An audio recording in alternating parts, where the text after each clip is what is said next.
And we're back here. Cool. How we Yeah, doing today? I'm good. I'm good. I'm back here. Still have the mustache. Gonna try to curl it eventually, I think, if I can get there. Is So I that what think you're it might going be a for? I think so. It'll be a permanent feature, I think, here for That's myself. funny. I think it distracts of me not having any eyebrows though. So yeah. I, I never, dude. I never know. Is that Did something happen, or is that like a thing? Dude, it's genetics, man. It's Is funny. it really? I've never noticed Dude, that. like my Wow. dad has got like none. My oldest brother has like none. But my middle brother, we always joke around. He took our hair because dude, he's got like thick old eyebrows. His like skin is like Dude, covered. that's wild. He's a fucking silverback gorilla. It's crazy. Oh, Yeah. that's classic. Yep. It's always been a joke. That's why I've always kind of feel a little more comfortable wearing glasses because I don't normally wear glasses all the time. I'm in front of a computer for sure, but like talking with clients without glasses feel very weird to me. I feel like, and it also Dude, makes that you is look wild. wicked smart, right? Right? It's I like you're the nerd. never, I never would have guessed that. I literally never noticed that ever. Literally Yeah, ever. that's interesting. Oh, cool. That's Just funny. one of them things that happens. How you been, man? Yeah, You catch a good. I'm with cold the at all? Are you glasses. dodging colds, man? Or I feel like everybody's getting Nah, sick I'm right good. now. Yeah, good, I'm good. Yeah, I went with the good. glasses. My contacts, it's just like a little. If you're a contacts guy, every once in a while you kind of got to go to the glasses and just give your eyes a break there. Just get like Yeah, dude, my a little prescription's super agitated. light, actually. It's like really light. It's mostly just for really up close or really far, so they're actually bifocals. But I can't wear these like outside, like I don't need them like walking around. So I'm fortunate in that way. So yeah, Oh wow, no con. Yeah, that's awesome. more preventative kind of situation, but yeah, I would love to get LASIK at some point here, but I don't know. We will see. But yeah, I would love to wake up and not have to put contacts in my eyes or like worry about if I brought my glasses somewhere or not. yeah. Yeah, I'm sure my eyes will get worse. My dad's are, so yeah, it's genetics too. Right on. So today, I think we kind of landed on what all things reporting. Yeah, all things reporting. I think we've done a couple like focused episodes in the past here, and I think this is a common one of just obviously being in the agency digital marketing space. Reporting's pretty important and consistent. Um, Kind of like a cornerstone to like a lot of accounts. Like I know some accounts that we work on literally just have like one call a month, with reporting be like a consistent piece to that. So I think this would be a good topic that a lot of people can relate to, and especially if you're like starting an agency or running one, like what software should you use for reporting? How often should you do it? I think we can cover like a lot of those topics in this one. Yeah, 100%. I mean, it is like you said a cornerstone milestone for clients on. It shows, hey, the value of what you've been doing, and typically it's like a physical like report that you're sending a link or a PDF or something like that. And it's kind of that exchange of like you send it at the beginning of the month or at the end of the month, depending on the cadence and how you set it up. Typically, it's the beginning of the month, and it's like, okay, great, we've invoiced you, now pay us. You've got last Yep. month's report, and a lot of times it's in statements of work too, like, hey, reporting is going to come, um, and so it needs to be deliverable. That's checked off the list, but it is like you said. I mean, it's if you haven't had the experience, it's a little bit daunting of like how do you report to clients. I think the amount of clients matter and how you report, right? Because scalability, I think, is maybe a starting point where, like, if you're a one-off person, you got to maybe a handful of accounts. You could do some pretty custom reporting, right? Take some screenshots in Google Analytics or the individual platforms that you're in, like Meta or Google Ads. Kind of build up a Word document and Yep. make some observations and send it across. That doesn't scale when you have, let's say, 30 clients that need monthly reports. And so I think, finding solutions that can help scalability is a big part of it, but also still having that kind of customized approach. So I'm not sure where you want to start here, Trevor. There's lots to talk about. Why don't we start with like foundation of like what platform or software to use reporting wise, and then I think we can get into like the nuances with attribution and how that data impacts and flows into the software, and then maybe kind of like how to present it to clients, how often to do it, some like do's and don'ts, because I definitely think there's some I don't know. if best practices is the best word, but like things to think about when you're actually presenting this to clients and things to steer clear of. So let's start with like platforms to use that we would recommend, that we've used in the past there, and maybe speak through a couple different scenarios.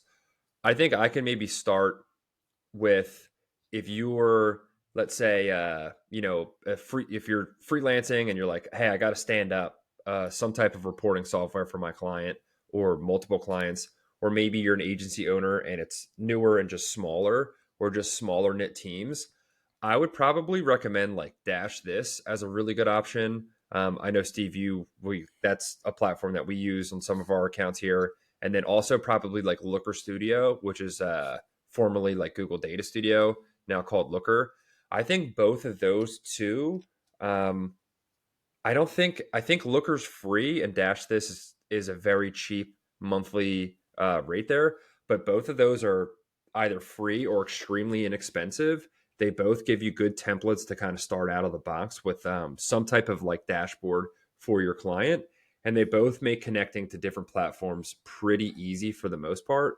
There are some considerations there with if you have multiple different ad platforms and how you're going to connect the data, there might be additional fees associated, but I would probably recommend Dash This and Looker if you're like smaller teams just starting out, or you have a couple of accounts. I think we could talk about like enterprise level like agencies and larger agencies with a ton of accounts and a bunch of different ad platforms. But I think if we're talking about like freelancers or maybe smaller agencies, those two platforms really come to mind for me. Yeah, those are the main platforms that I've got experience in and have used.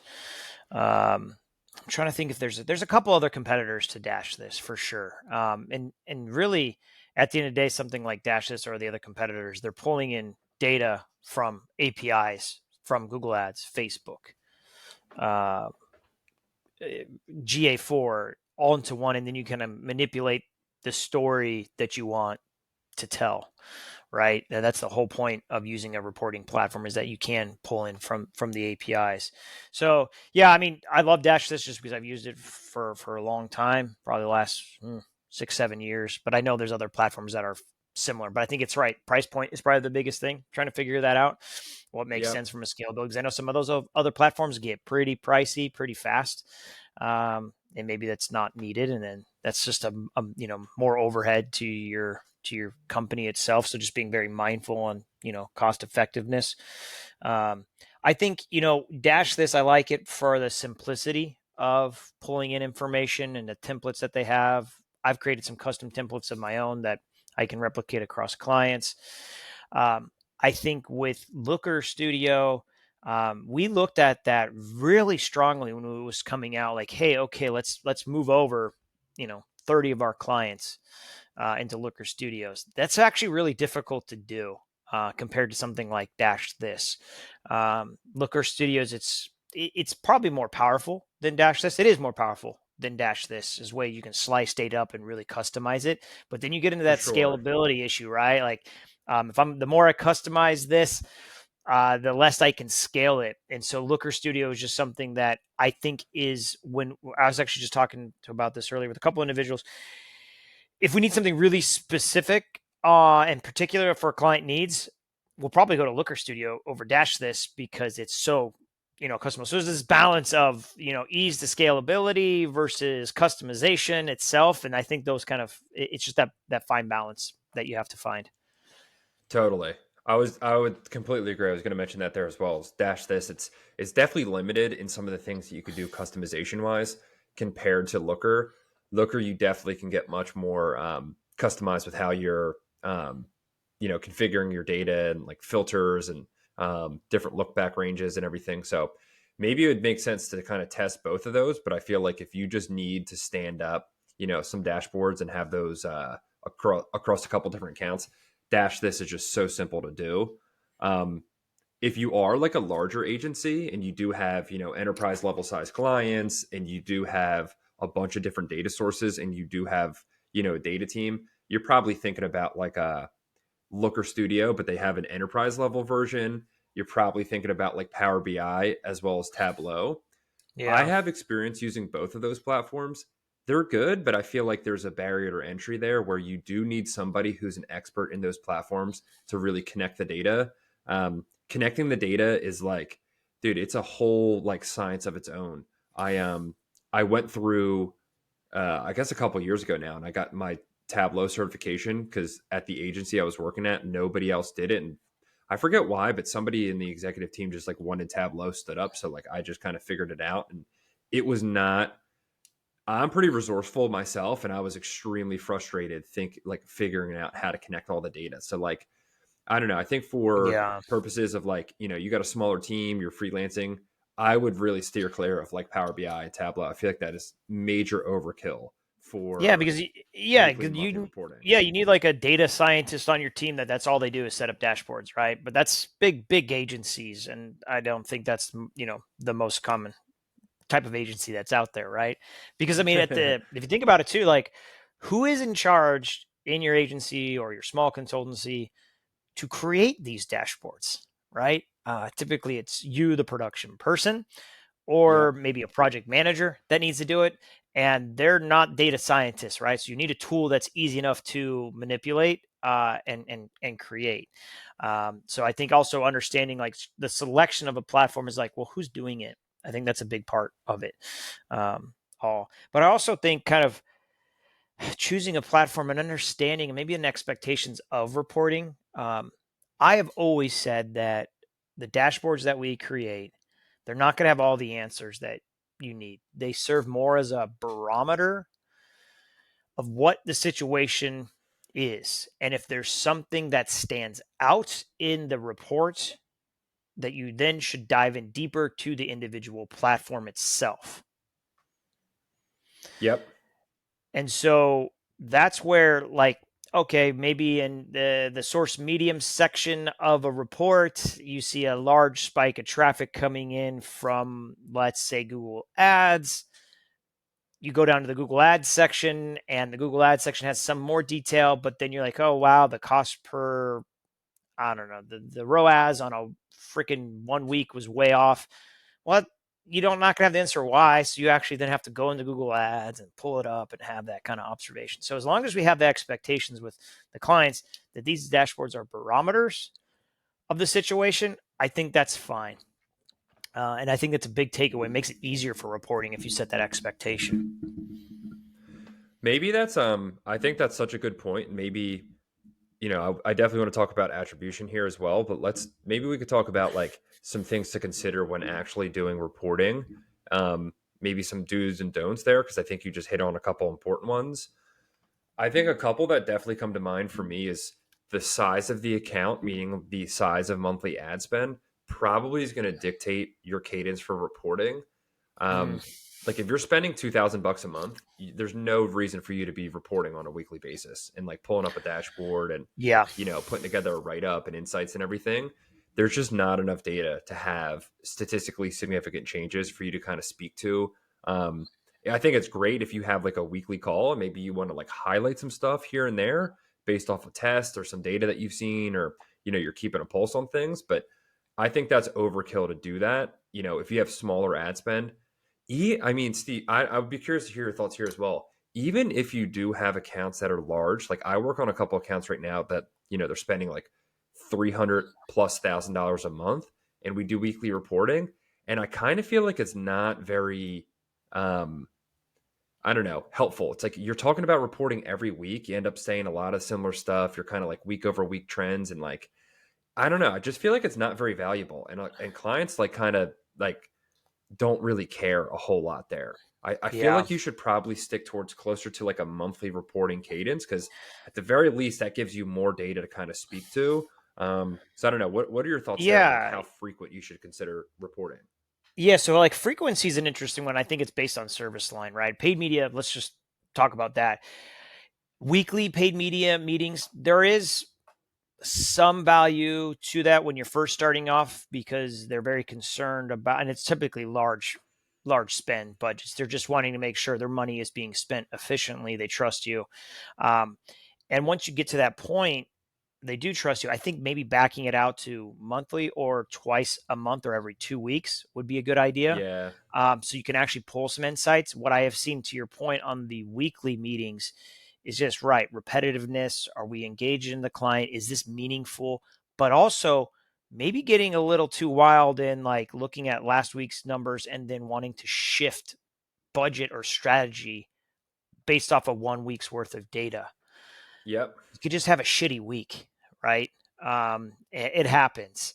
And then like pivoting strategy too much. So you're kind of always kind of playing whack-a-mole and you're not really actually giving time for the paid media algorithms to work. So that's something where like if you have a buffer of like 2 weeks, that's there because it's also another topic. We'll talk about an attribution, but there's delays too, right? If you're reporting on a Monday, always to a client or even on Tuesday, some of your conversions aren't coming all the way in for the past week. And so your numbers are going to look worse than what you do on a monthly. Exactly.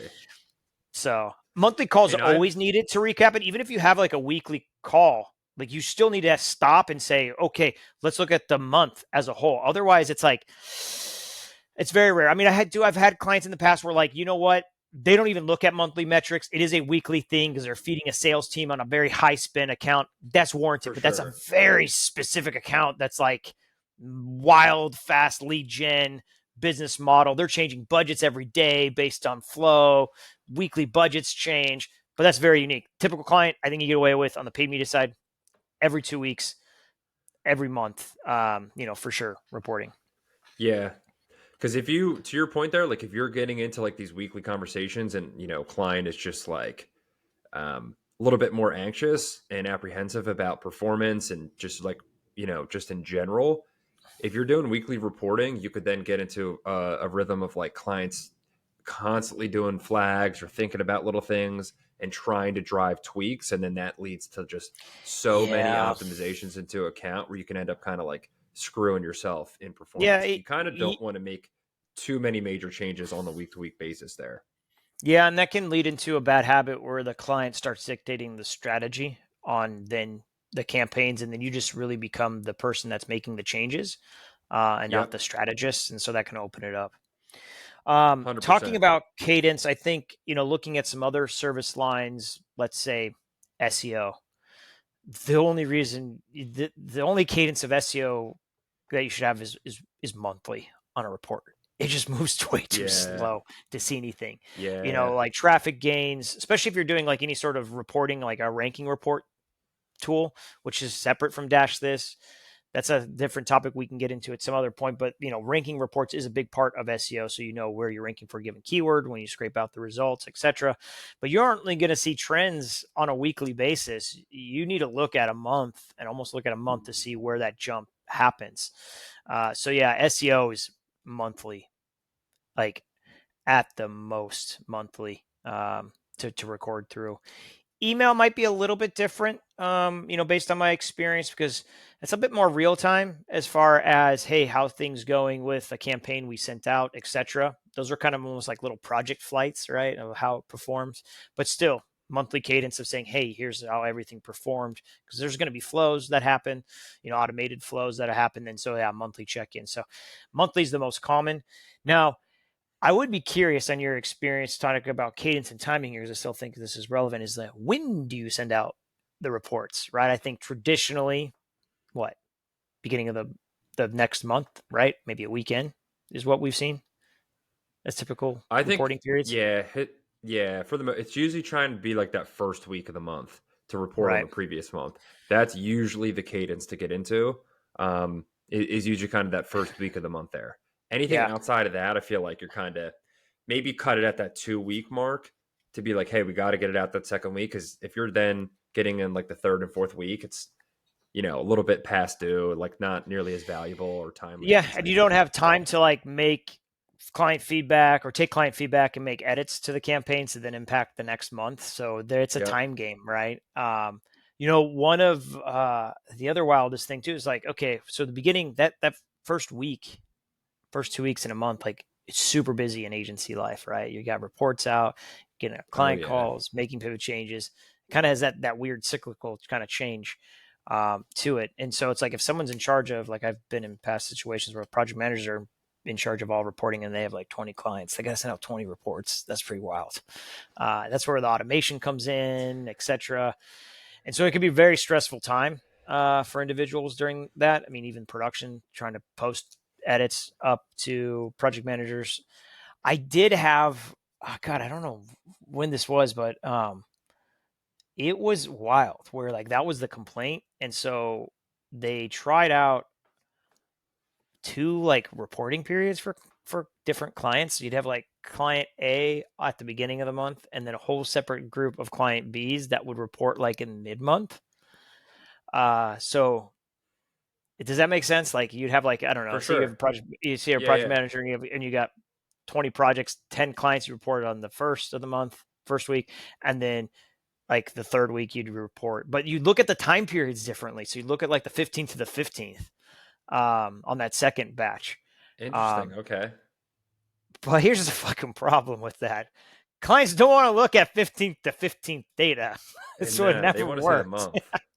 Yeah. Yeah. So that was always the complaint on Like some that end. random 4 week rolling period. Yeah, yeah. Yeah. That so it just didn't work out for it. And then I guess the other cadence side of things, um, I guess I don't volunteer it, but it does happen where people are looking for quarterly reports or a year recap report. Yep. Um, they're warranted, right? But most of the time, that's for like, I don't know. I feel like other stakeholders in the company that we're trying to help. Like maybe our contact has got a quarterly meeting and they need to have a summary done, or that's at the end of the year or their fiscal year and they need to show a report for the year. So they're going to ask us to help us create that report. And so it's kind of additional reporting on top of the normal monthly kind of cadence. That's the other style of reporting from a timing perspective I've seen. I can't think of any other ones. Maybe we could talk about like the delivery of the report there as well, and how to actually send a report. Because I'm thinking for like a QBR type report or year in review, that's probably a bit more formal, like more of a slide deck Yeah. form, like formal, as opposed to your weekly and monthly reports. I think maybe before we get to that, I'd be curious to hear your thoughts on like do's and don'ts when actually reporting out and speaking to the client themselves about the report. And then we could talk about like how to deliver it, because I think a couple things that definitely come to mind is like, no doubt, like that first week is a bunch going on production wise, especially if you're just starting out as like a paid media specialist. You definitely can relate to like it's reporting week and you have a bunch on your plate there. I think a couple things that come to mind when actually like speaking to the report themselves, though, would be when you're presenting it to the client. I would never just like read through all of your reporting bullets like verbatim. I've seen younger people do that on calls, and dude, it is the worst because it's Yeah. just like everybody can see it. You sound really nervous. It's not a good client experience. I would never read bullet by bullet or like this month impressions were at 1,248. And I've seen people do that, Yeah. and it's No, like, I'm dude, laughing because I've seen it too. we're not doing this right now. And it's the worst because then it's like nobody then actually like everybody ends up like just zoning out because it's like, Yeah. dude, this person's going to be talking for years. I think a couple things to avoid or think about there would be like, what are like, I don't know, two, three, four top things you really want to communicate to the client? Almost kind of like a story you want to tell them and a narrative you want to get across to them. That sure you could review, you could like speak to some of your bullet points and some of the data, not read exactly what it is, but help that reinforce your narrative so the client can understand it. And then afterwards, if they want to like ask specific questions, great. Or if they want to read everything that you wrote in your report, great. But I think when you're actually delivering it to the client, you got to think about like, what's the narrative I'm trying to say here? What's the point I'm trying to make within this report? And like, what are some things I'm trying to get approved that we then can go and implement in there, and not Yeah. just reading numbers and period over period and all this stuff here. That's super smart because, I mean, typically, I guess reports are sent before you get on a call, right? And so if you have the bullet points out, they potentially have already read it. You'd hope so. But let's say they didn't. Still, reading like what's in front of your screen, like I can read, and it Yeah. just doesn't tell a story. So I think you're right. Maybe you have your own kind of cue card that's a summary on, getting the higher points of it, because also too, it's a very unique client that I guess 90, well, let's say 80% of clients, they want a high level kind of summary of what's going on. Um, sure, you get the rare chance of like, hey, the cost per click is really something someone focuses on and we need to, talk very specific. But I think you're right. Having kind of 4 or 5 different points to get across during a call and ultimate outcomes that you want to have, I think is really smart. Like a little cue card off to the side. That's how you tell your story for the report. I think that makes a lot of sense from a do's and don't perspective. And I think Um, too in that, like those main points that you're trying to make, I would always recommend that you might bold some of those call outs so that it really draws attention to them, and then make sure wherever you're reporting out of, whether that's in the platform and then you're going to pass a PDF, or if that's a base camp and you're putting the write up in that platform, that there's a concise, consolidated recommendations or like next steps that everybody can quickly just read through and glance and say, okay, like that makes sense. Let's get those implemented. Let's move towards that. I think having a very clean, simple, consolidated recommended next steps can really help guide the conversation of like, okay, here's where we're at. We saw X, Y, and Z. We saw some of these things. We're trending here. This is what we're recommending moving forward. I think it's a really good way to kind of shift the conversation of like, all right, let's get into future looking stuff. Let's get this stuff approved and keep production work rolling. yeah, I think that's a great idea because even when you have the call with the client to go over the report, let's say assuming that you do, um, you have a clear action items that you can do. But maybe they don't meet with you. You still have action items there as well. So I think it still keeps the account moving. There's progress Yep. that's happening, etc. For it, I think that makes a lot of sense. I'm trying to think of other How don'ts. I'm not sure. I feel like those are kind of like the main ones there. Um, I mean, maybe one other thing to consider too that I feel like I see a lot is, especially when somebody's newer in the industry or just newer as a professional, it can be nerve wracking, like speaking to Yeah, numbers I and forget reports and about those performance. days. Like Yeah. I remember I used to get super nervous for those calls, and I think one thing that's important to remember is like, one, like clients are never gonna like, unless performance been terrible for like a really long time, dude, you're not gonna get anybody to be like, wait, what happened to those impressions month over month? Like it's not that deep, it's not that serious. But I think something to keep in mind there is when you're really nervous in those situations, I've seen a lot of people just rant, just like speak, here's my point, and just read and keep going and keep going. Make a point and kind of like, hey, did that make sense? Any thoughts there? Any follow-ups? Like speak slowly and make a point, and then give your client the ability to be like, yep, sounds good, or actually, you know what, let me ask a question or dig in there. Because I think too often it's easy for somebody who's newer or nervous just to like, let me get through this and let me just speak to everything and let me just like speak to all of it. It's really tough to digest that and get any takeaways. But if you slow it down a bit, make like your main point, get a little feedback, or like, hey, does that make sense? Cool, and then move on. It just helps to flow the conversation a whole lot. Yeah, dude, I forget sometimes. Just been doing this forever, so it's like, dude, I haven't been nervous on a call, forever. But I do remember those days of like, okay, it's my turn to talk about this part of the report and present something, and I'm just like nervous. Am I going to speak right, etc.? Fumble over my words. So yeah, maybe even practicing if you're a new person, like practice your reporting call, right? Just take another, take 10, 15 minutes out and just do a live run with just yourself and just see how those Yep. words flow out of your face. Because you'll find little maybe catchphrases that you can use or ways that you want to tell the story. So actual being prepared and practicing it, I think is a great call. But I think too, one thing most times clients want is a conversation to occur. And I've seen that happen a lot where like, hey, we throw the reports out and it's kind of like you're kind of improving of like, hey, here's this, here's that. And by like improving, or let's go with the Jeff Bezos word of wandering with the client on a report, you'll actually get a lot more meaningful session out of it. Yeah. And I think your true personality can come across when you're kind of more wandering around with the client itself. Because I think as a young person in the industry, you're afraid you're going to get a I got you moment, and you're going to look like an idiot. You're not going to have the data. or something's going to look horrible. So you're like afraid to be vulnerable on it. And then maybe you become a little defensive on the call. Just don't, man. Like there's no point of being defensive. If you don't have the data, say it, just be honest. I don't have the data. Great point. Let me pull it up and I'll get back to you after the call. Rather than trying to like bullshit your way through it, just say you don't have it, and follow up with it. That's what the clients want. So yeah, I think there's a fine balance there of like conversation that needs to happen. Yeah. But it's something you come into over time as a newer I person. think That's a good point, man. I think that's really important, and that also just kind of like sparked a couple other thoughts there, as well as, if, say for example, like, you know, conversions really decrease month over month, or, organic sessions, fell off a cliff, or ranking.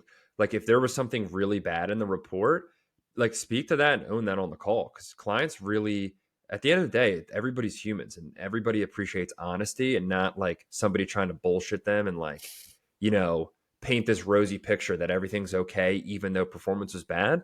Like if you could own that, that's only going to instill trust in your clients, because they're humans and they're going to appreciate realness and honesty.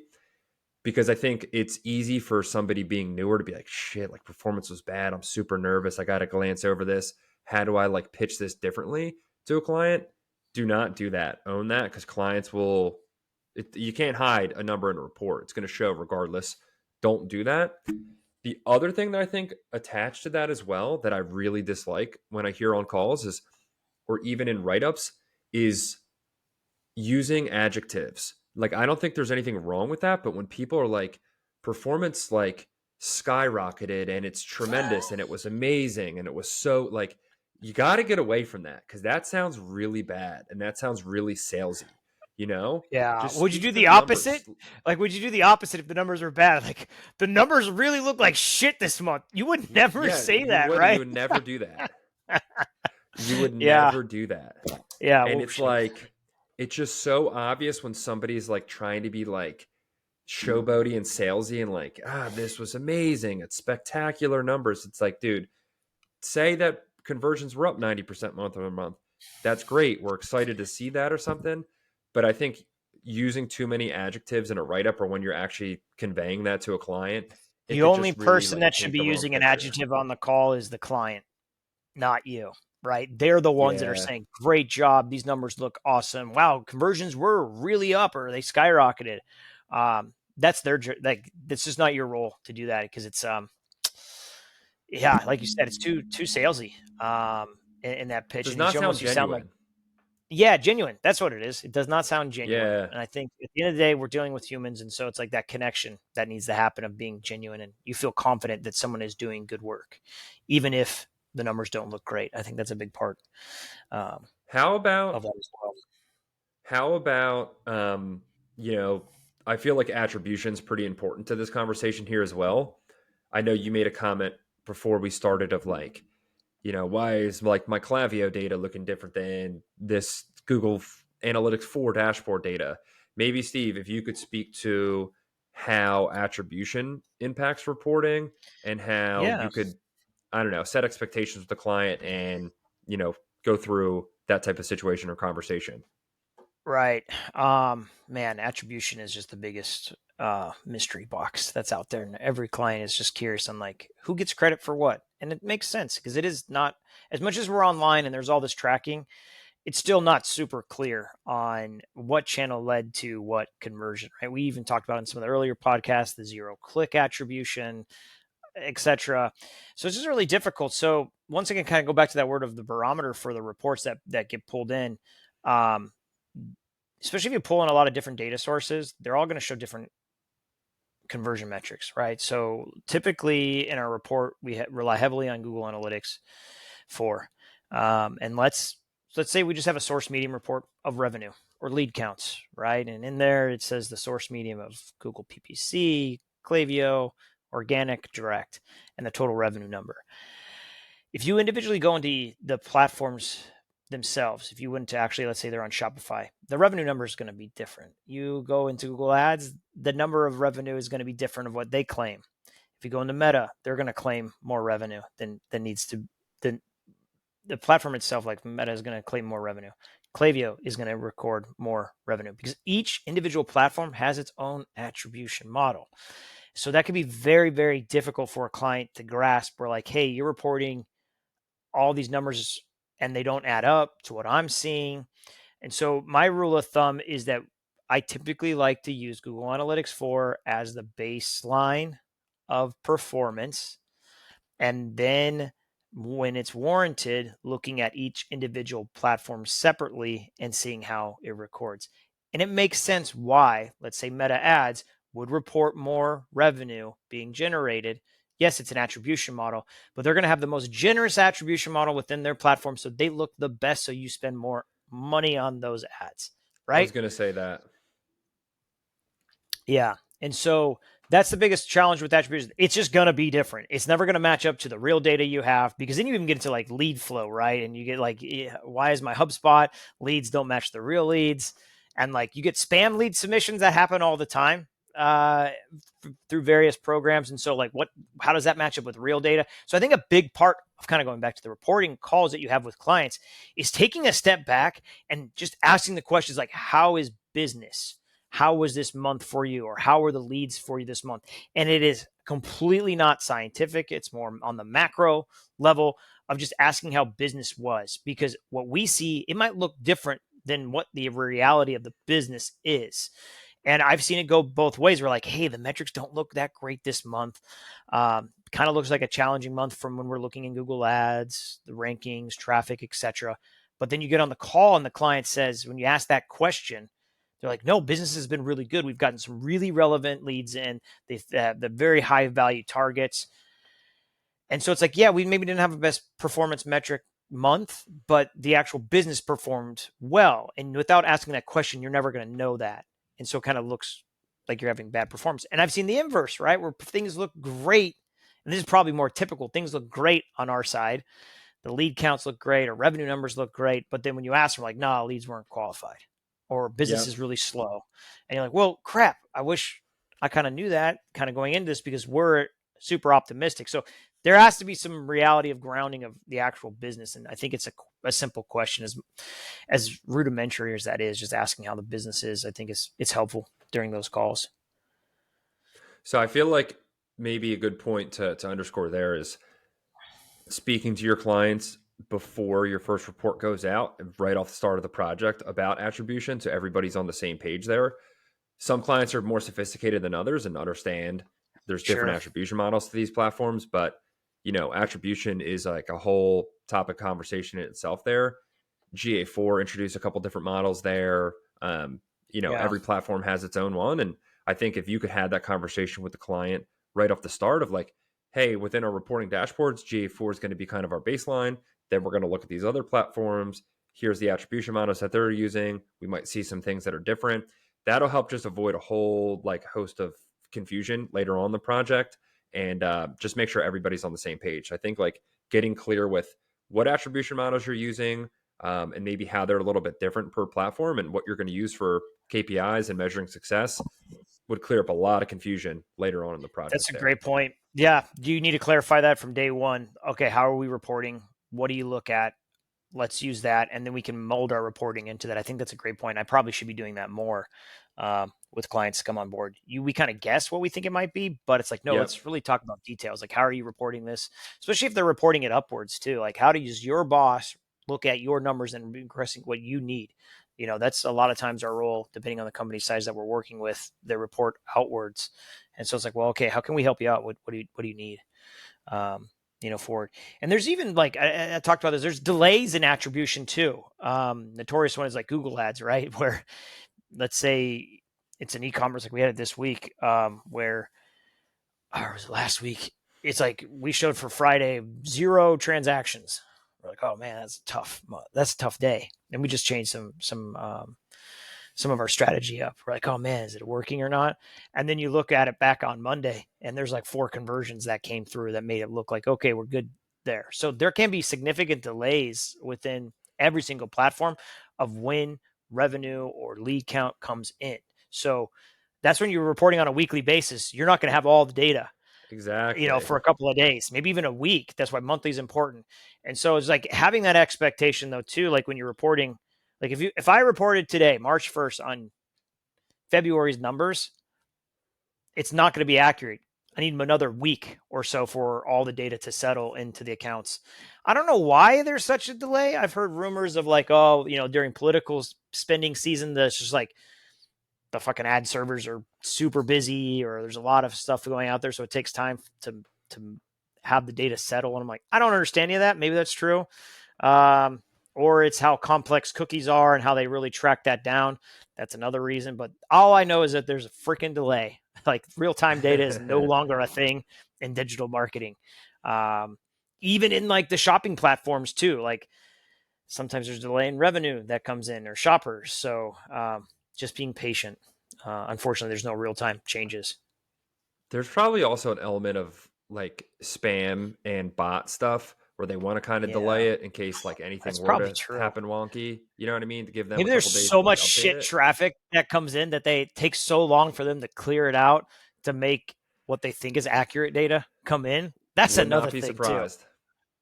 Especially some of those Google display campaigns that are out there that just are spam central sending in leads, especially sometimes in the PMAX side of things. It's like, man, uh, maybe they got to clean it up before they tell us what they're actually doing. Maybe something else. Maybe we could talk about this next week because I want to look into it a little bit more. But I did see because I was telling you about Stack Marketer. I just was not getting their email, so I checked their Twitter just to see if anything was like happened. Um, but I saw a recent tweet that they made that Google announced Search Partners Network is going to get like updated reporting. So I think there's going to be a component to like you could see like where you're getting impressions on the Search Partners Network, and I think that also Yeah. applied to some other insights for Performance Max and Display, which would be helpful. So maybe we could So talk I about like looked. the updates there. Yeah, we could talk more about it, but I did look at it and I was really underwhelmed with the data that they report. All it was like Yeah. I don't know. So like to break it down, like Google Network was, let's say, 70% of the impressions, and then they've said like then they got kind of got granular like a normal placement report, but it only shows fucking impressions. It doesn't have any But click do they give data, you like nothing. sites of where your like Search Partner Network like got impressions on the Yeah, sites? Oh, cool. I yeah, mean, that's at and least something, but a lot of it's the mobile spam, mobile apps spam. So, but yeah, we could talk about that maybe a bit more as we get into some granular stuff. cool. Um, I guess the only other thing on reporting side, we talked about delays in attribution, different attribution models. I guess when I am reporting to clients, I guess sources, right? What do we pull in to a report? And let's say I only have like a client that's only doing SEO. In my Dash This report, I like to report a lot of different things, just not SEO metrics, because I think it does tell a story of what is going on in the ecosphere of a client's website. So generally, all the different data sources that I could pull in, I'll choose what it is: GA4, Google Search Console, Google Ads, Meta, all the platforms. They all have things that can connect in. But imagine a report where the top part is just very generic, general information from GA4 that's talking like where all traffic in general coming in the site. Did traffic go up, go down? What sources go up and down? Because that kind of helps me understand too when I'm looking at the report and I'm only doing, say, SEO for them, or maybe I'm only doing paid media. Did they have a big jump in email? Did they have a big jump in another channel that I didn't know was going on? That can help me lead into a conversation during the call, like, hey, I saw a really large increase for direct traffic. Did you have some sort of offline marketing thing that you were doing, or maybe something else? Kind of getting understanding all the traffic sources, even if you're only representing one, is important to show in a client because it shows you're looking at the bigger picture, right? And then from there, you can chunk into the individual platforms that you're looking into. I think it's important to do that. Couldn't agree more. Plus, too, you got to think, say, for example, you're doing like organic, like, sessions dropped like 10% month over month. That could look bad to a client. Um, but what if every other source medium of traffic dropped 70% month over month? Like, actually, hey, organic held pretty steady. Like, we didn't see nearly as dip. It, to your point, just helps paint a way better picture, give much more context and like a better understanding. And I'm sure you've worked with plenty of clients that like do other paid activities or other campaigns that they just don't tell you about. Maybe Yeah. analytics can give you some of that insight, and then that could lead to a conversation of like, oh, they had a TV campaign or connected TV campaign, or they did X, Y. Like, it could lead to a lot of like beneficial conversations there if you didn't include some of that other reporting in source mediums in there. Yeah, I think their key point conversation, right, leads to Yep. a conversation with your client. That's what a reporting call should ultimately be, is a collaborative conversation back and forth of the data that is being presented. 100%. All right, so I feel like we covered like a bunch of stuff here reporting wise. Maybe let's talk about like delivering the report itself and how to like actually pass it along to a client. I think might be helpful there. Um, I could maybe speak to a couple ways to do this. Um, I think one that we do pretty frequently together on our projects would be we would put together a report in Basecamp. That's usually like the main form of communication, where we would have some like to do in Basecamp, call it like, February monthly report. And then in there, depending on what you're reporting on, whether that's paid, organic, or email, having a combination of like a write up along with screenshots, and then maybe having the large dashboard be emailed directly. Like I know Dash This does that, where that link will Yeah. be sent off with a PDF every month. Maybe they have the live dashboard, but I really like the Basecamp write ups where it's kind of you could write a story and a narrative and refer to pieces of that data, maybe with some screenshots, to kind of bring you through the report itself, and then ending with some recommended next steps. The other thing that I really like to do with reporting as well is in Looker Studio, you could just have like a write up in the report itself. So maybe Mm, you're reporting on brand or non brand or different regions, or however you're kind of like breaking up your reports. You could then give like a little talk track to each slide and then pass along a PDF. So that way a client's like looking at the data, but has something to go off of and to some write up and some reference. context along with it, as opposed to just giving, a whole dashboard and say, hey, like, take a look at this dashboard. I think there needs to be some like written component that you will review, but some written component that they can kind of refer back to, whenever they're going through the monthly or weekly or whatever that reporting cadence looks like.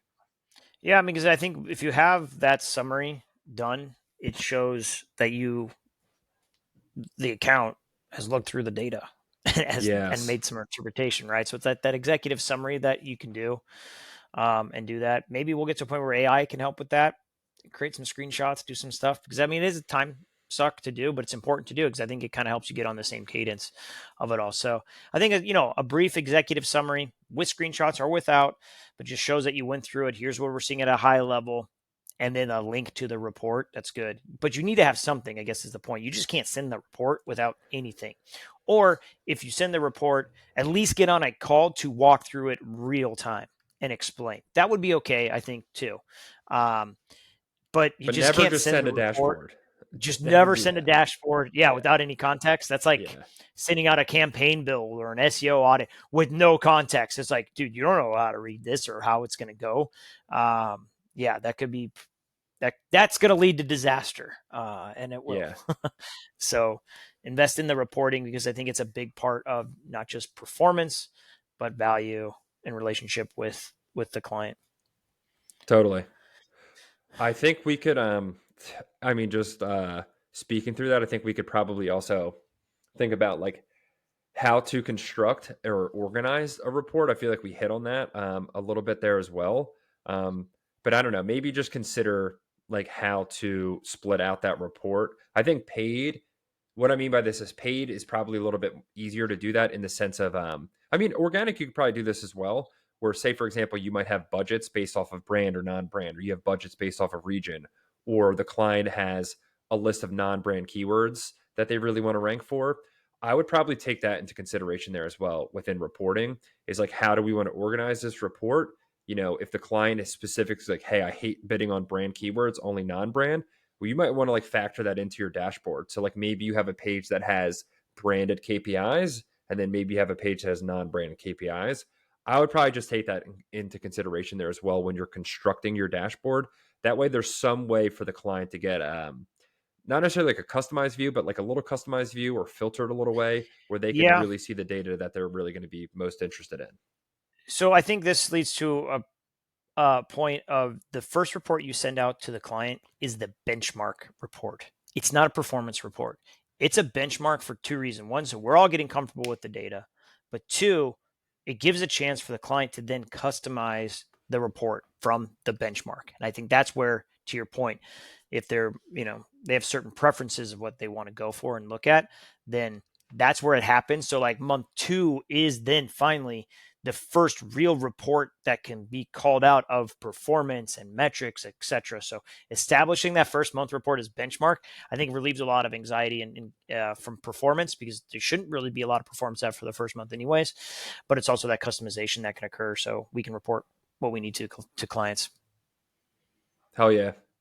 Cool. I think that makes a Cool. bunch of sense, and I feel like we covered like a vast array of topics on reporting. I'm sure there's other ones that we could do. Um, I definitely want at some point maybe speak to like how to like automate reporting, and some thoughts there. I've been testing a couple things. I'm sure you might have some thoughts there as well, because everybody, especially like those specialists out there who are listening, first week of the month sucks sometimes going through reporting. So anytime you could save is always appreciated. But I think this was really helpful. And we had a bunch of like valuable insights to this one of like do's and don'ts to reporting, things to consider. And like, if you need to stand up reporting, I think after listening to this one, you definitely can do that. Yeah, I think it's a good, reporting 101. Yeah, we could do maybe a 201 course that talks about maybe weaving in AI or automations and zaps and all sorts of stuff. So, Yep. yeah, I think we could do that. Maybe bring someone on to help with that maybe has more experience on the scaling side. But yeah, I'm good here. Good stuff. Cool. Thanks, I everybody. think we wrap it there, and best of luck to everybody in the first week of the month there, reporting. Yeah, Hopefully everything goes well. 100%. Right on. See you later, guys. Later.